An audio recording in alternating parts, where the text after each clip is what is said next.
El emprendimiento es un motor de cambio y desarrollo económico, factores fundamentales para la movilidad social.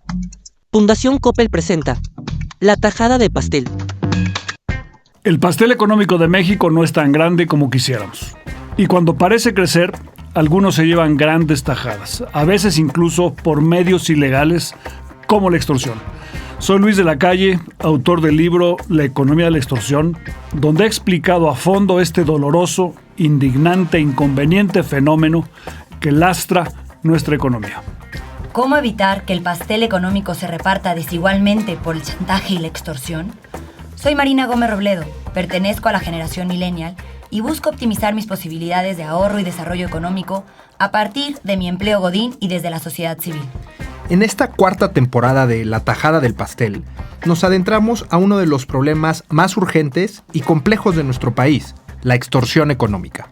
Analizaremos cómo este fenómeno afecta a empresas de todo tamaño, a trabajadores y en realidad a toda la sociedad, así como qué podemos hacer para combatirlo.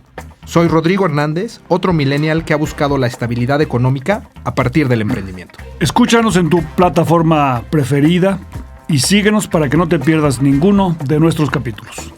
Califica y recomienda este podcast para que nadie te extorsione y se quede con el betún de tu pastel económico. Ana Laura Magaloni Kerpel es profesora investigadora de la División de Estudios Jurídicos del CIDE y pertenece al Sistema Nacional de Investigadores Nivel 2. Es doctora en Derecho por la Universidad Autónoma de Madrid y licenciada en Derecho por el ITAM. Qué gusto, querida Ana Laura, conversar contigo sobre la extorsión. Yo escribí hace unos 4 años un libro que se llama Economía de la extorsión, que trata de describir un poco la extendida práctica de la extorsión en México en todos los ámbitos, en los más pequeños, y el impacto que tiene esta práctica tan extendida en México sobre las posibilidades de crecer. Porque en un sistema de extorsión pues funciona como un impuesto, y ese impuesto para muchas personas es prohibitivo y escogen, por lo tanto, quedarse pequeños, no crecer, no invertir, no innovar, no asociarse con nadie que no conozcan, solamente tener socios a sus propios familiares y un gran etcétera. Este es un fenómeno económico, pero tiene consecuencias jurídicas importantísimas desde su reconocimiento hasta qué hacer, qué podemos hacer para...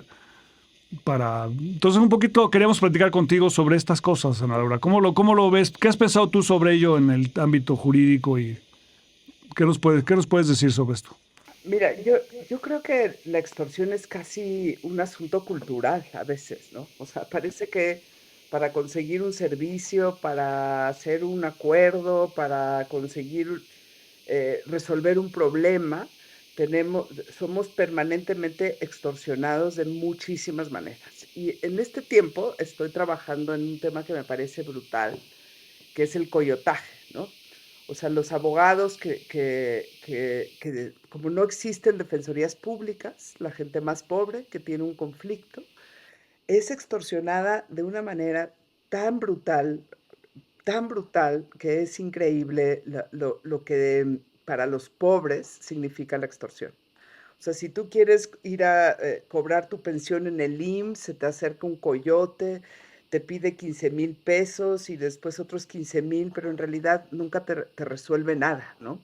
Y lo mismo pasa con unas mujeres que se quedan sin la pensión alimenticia y sus exparejas se van, se quedan con el cargo de los hijos y tratan de resolverse y se acerca a alguien a extorsionarlas con ese problema, a sacarles dinero, a que les va a ayudar, pero en realidad nunca reciben nada y eso tiene que ver con este tema como de la desprotección con la que se vive en muchos ámbitos del país. A mí me parece que poner la extorsión en las cosas pequeñas, en los conflictos de la gente más cotidianas, en la forma en la que tienes que resolver en los barrios pobres la pipa de agua, el alumbrado, el que tu calle ya se... Todo eso es sujeto de extorsión y en el sentido de extorsión es personas que se acercan a sacarte dinero sin muchas veces resolverte el problema. O sea, y que las ventanillas para resolver esos problemas en la mayoría de las partes del país están colapsadas y a nadie les importa. Entonces yo creo que este mundo de la extorsión no solamente es el mundo del empresariado, que bueno, que como tú y yo sabemos, la extorsión es permanente, de miles de frentes, las mineras extorsionadas por el crimen organizado para conseguir permisos, tienes las extorsiones de las autoridades delegacionales, etcétera, sino hasta abajo es la misma extorsión con personas que en realidad ni siquiera tendrían el dinero para acceder a esos servicios y vienen los extorsionadores a quitarles el poco que tienen. Sí, a ese nivel es mucho más grave en el nivel más bajo, porque ahí es confiscatorio. Y muchas veces no solamente no obtienen a lo que tienen derecho, ¿no? Su pensión o el cobro en el IMSS o lo que fuera, sino que lo sienten como si fuera natural. O sea, es natural que haya un coyote. Cuando una vez fui a sacar yo mi licencia en la delegación Miguel Hidalgo, había un letrero que diga, no le dé dinero al coyote, páguenos directamente, ¿no? O sea, el propio gobierno reconociendo que su actividad. Decías que esto tiene un aspecto cultural, Ana Laura. ¿De dónde crees que venga eso? Está muy asociado a la corrupción, por un lado, pero también a la idea de que la única manera de defenderte es con alguno de estos líderes, algunos de estas personas que lo que vienen es a sacar rentas de la gente, ¿no?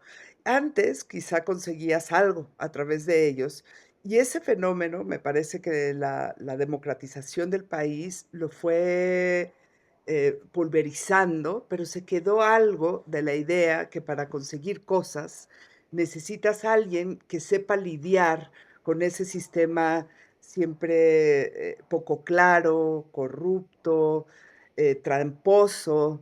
Nunca hemos tratado o hemos hecho poco por que las ventanillas de acceso a los servicios y a lo que las personas van necesitando sean claras y transparentes. Como no son claras, no son fáciles, siempre te exigen unas cosas que ni entiendes, siempre necesitas como entrar por otro lado, que es donde está el mundo del coyotaje y los extorsionadores, tratándote de resolver problemas que no resuelven. O sea, no sabes cuántas mujeres conozco pobres que les han robado dinero y dinero a los coyotes, prometiéndoles resolver problemas como la pensión alimenticia o el terrenito que se los están quitando, tal y tal, y que se quedan en la ruina, o sea, porque estas personas ni siquiera les resuelven. A veces el extorsionador resuelve algo, ¿no? Como cuando viene el crimen organizado y te extorsiona para no meterse contigo, aunque vas a tener que estar pagando permanentemente esa extorsión, posiblemente no se meta contigo. Pero hay otro tipo de extorsión que ni siquiera resuelve el problema y las personas, ¿por qué no hemos hecho algún esfuerzo mayor?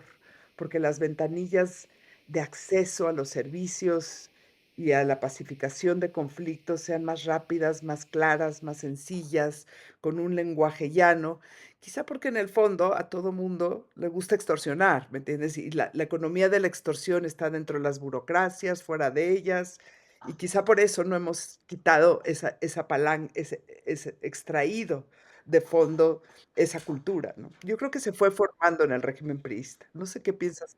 Yo creo que es más viejo, más viejo, pero sí, lo consideramos algo normal. Ese es un poco el problema. Entonces, el libro lo que hace es decir, oye, pero esto no es normal.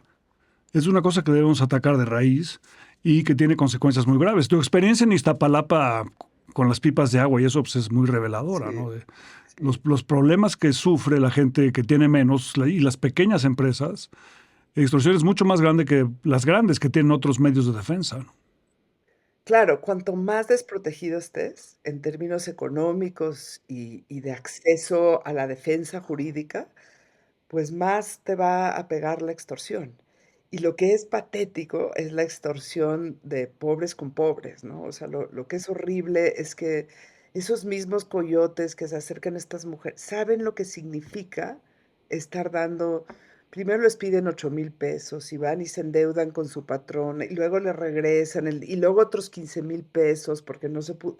Y cuando observas los papeles que les fueron dando, dice que estaban resolviendo el problema, era pura mentira O sea, mujeres que necesitan un abogado familiar, lo que hacen los coyotes es presentar una denuncia en el Ministerio Público, que nadie te debería de cobrar por eso, digamos, tú podrías tocar la ventanilla.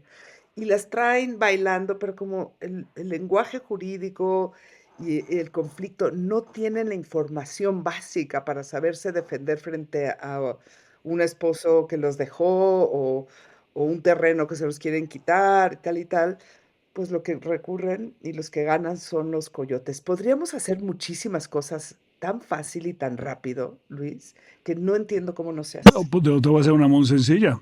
En las formas que tienes que llenar, si no lo pusiste con mayúscula o te equivocaste en una falta ortográfica, inmediatamente con eso te la rechazan, aunque no tenga nada que ver con eso. Entonces, el formalismo en México está hecho para maximizar la extorsión. Venimos de un régimen concesionario en México, y entonces yo te concedo a ti algo, yo gobierno, a cambio de tu silencio, tu aceptación del sistema, y ese régimen concesionario es lo que lleva a que haya extorsión.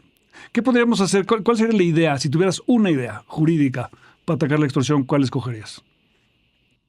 A mí me parece que los canales de denuncia son muy complicados, digamos, ¿no? Entonces yo creo que lo primero que yo haría, así el paso número 1, es que la información tendría que estar clarísima para todos, de cómo accedes a un servicio, cuáles son. Y ese acceso a la información tendría que estar difundido de una manera que sea rápida. O sea, yo, por ejemplo, pienso en las mujeres que quieren cobrar pensión alimenticia. Debería de estar la información de pensión alimenticia, es un juicio así, lo más probable es que te pase esto, necesitas ABC, las ACs que te podrían ayudar son estas, no hagas A, B, C, D, E. Si solamente tuvieran esa información y les pudiera llegar, pudieras encontrar los canales para llegar, no sabes cuántas personas y mujeres no caerían en eso. O sea, a veces creo que la ventanilla 1, que es información, no la tenemos. Y por eso somos Y muchas veces exprofeso, muchas veces. Última pregunta, Ana Laura. ¿La elección de jueces va a ayudar en esto? Mira, Luis, yo creo que la elección de jueces no va a ayudar a esto, pero te voy a decir la única ventaja que veo de la elección de jueces, que quizá por primera vez le pongamos atención a lo local. Porque una cosa es derruir el Poder Judicial Federal, que como tú sabes siempre ha sido la tablita de salvación porque las jurisdicciones locales son un horror. Y pues ahorita ya también estamos derruyendo las locales. Entonces quizá es distinto derruir algo que más o menos funcionaba a algo que nunca ha funcionado y que siempre ha estado secuestrado por intereses políticos y económicos. Por coyotes y extorsionadores. Sí, y los extorsionadores. Y ¿sabes qué? Gobernadores valientes que se atrevan a refundar el sistema pensando justo en lo que nunca hemos pensado. Acceso limpio, fácil, ágil, con las características socioeconómicas de la población, sin tanto formalismo. Entonces, quizás la única ventaja que podamos tener es que alguien se atreva a mirar de fondo lo que significaría acceso en el ras de tierra. Ojalá esos gobernadores escuchen la tajada del pastel y lean La economía de la extorsión. Gracias, sí, Ana Laura. Ojalá que sí. Sí, sí.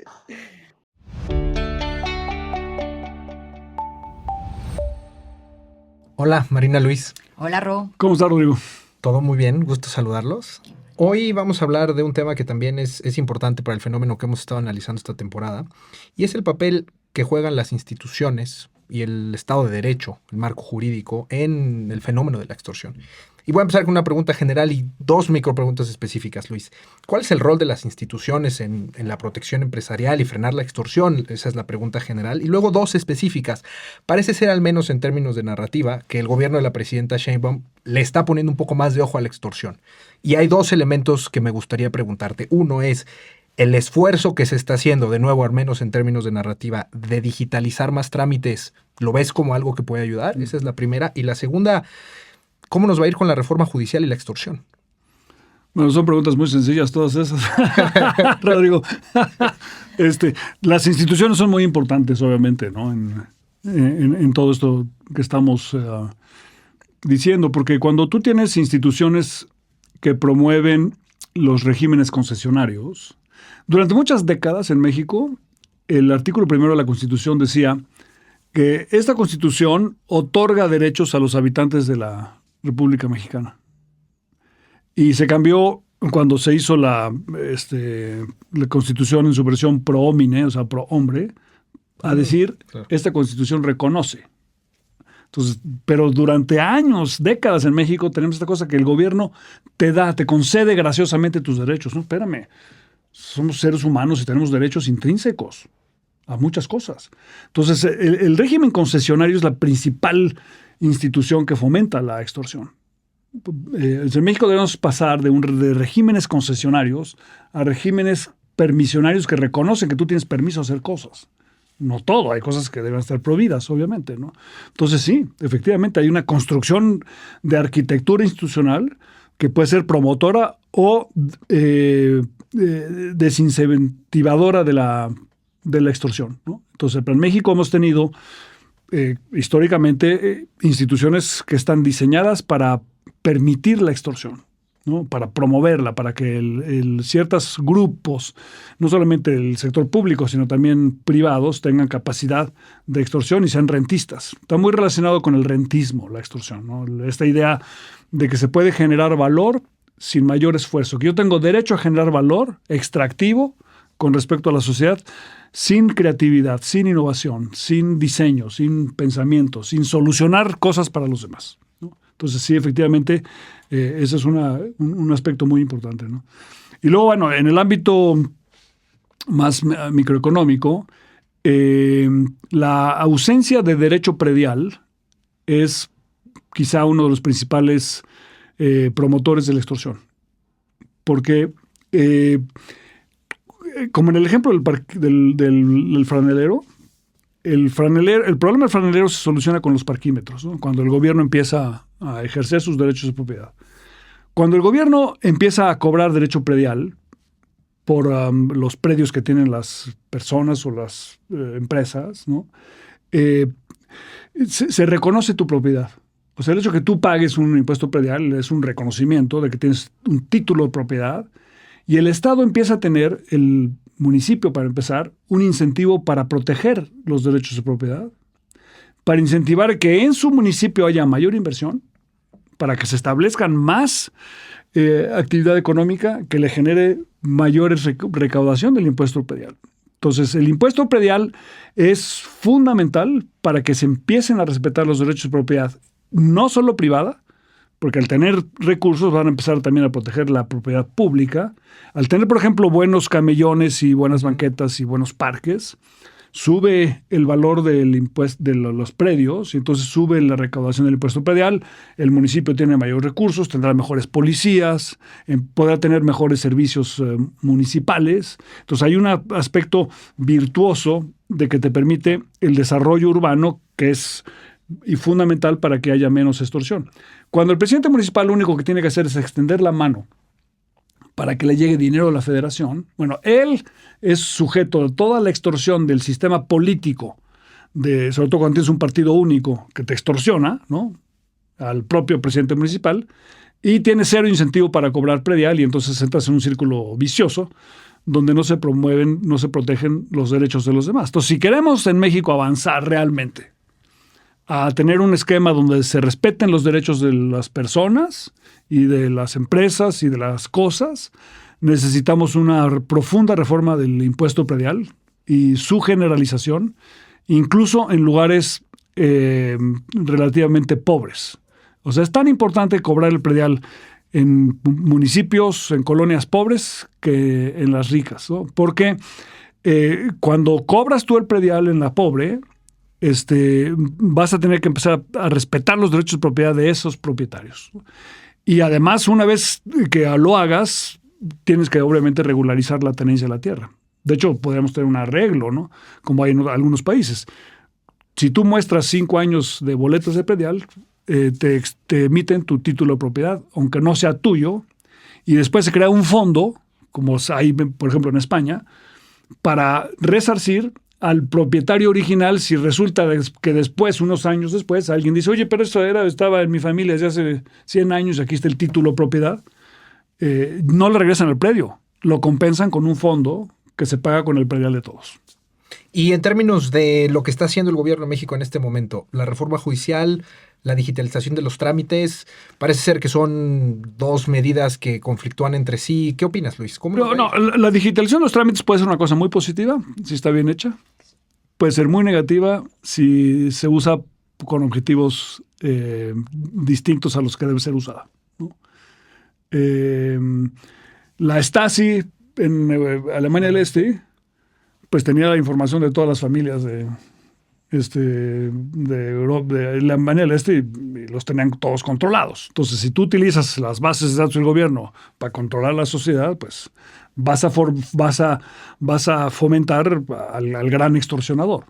Si utilizas la digitalización para facilitar los trámites y que no haya colas y que no haya contacto en ventanilla y que no te puedan negar derechos, en ese sentido puede ser algo muy positivo. Entonces depende cómo se haga. O sea, el acceso a la información puede ser positivo si termina reduciendo el poder monopólico de los extorsionadores, pero puede ser muy negativo si lo incrementa. Si lo incrementa en manos de un grupo, porque entonces puedes utilizar esa información para aplastar a la disidencia, ¿no? Entonces depende cómo se haga. La reforma al Poder Judicial, por otro lado, es una cosa distinta, ¿no? O sea, México obviamente necesita... una de las razones por las que en México tenemos extorsión extendida es porque el Poder Judicial o la impartición de justicia no funciona. Entonces, al no funcionar bien la impartición de justicia, los pleitos se resuelven a nivel de calle. Y a nivel de calle, pues el que gana es el que tiene más fuerza, el que tiene capacidad de extorsionarte. Si tuviéramos acceso a la impartición de justicia y fuera un acceso equitativo y fuera incluyente y fuera eficaz, pues entonces le quitas un poco poder extorsionador al que es más fuerte.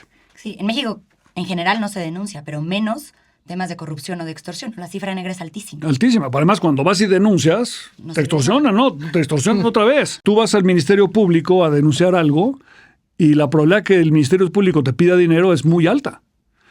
Y como vas en una situación de vulnerabilidad, pues eres altamente susceptible a que te extorsionen. Entonces la gente dice, ¿sabes qué? Mejor me quedo bajo el radar. No abro el segundo salón de belleza. No doy ese paso. Pero ahí es donde entra, por ejemplo, soluciones. Si nosotros tuviéramos, por ejemplo, el cobro del impuesto predial, lo generalizas y puedes además tener un sistema que permita que los recursos del presupuesto público se destinen a aquellos lugares donde se paga el impuesto predial. O sea, para premiar la recaudación del...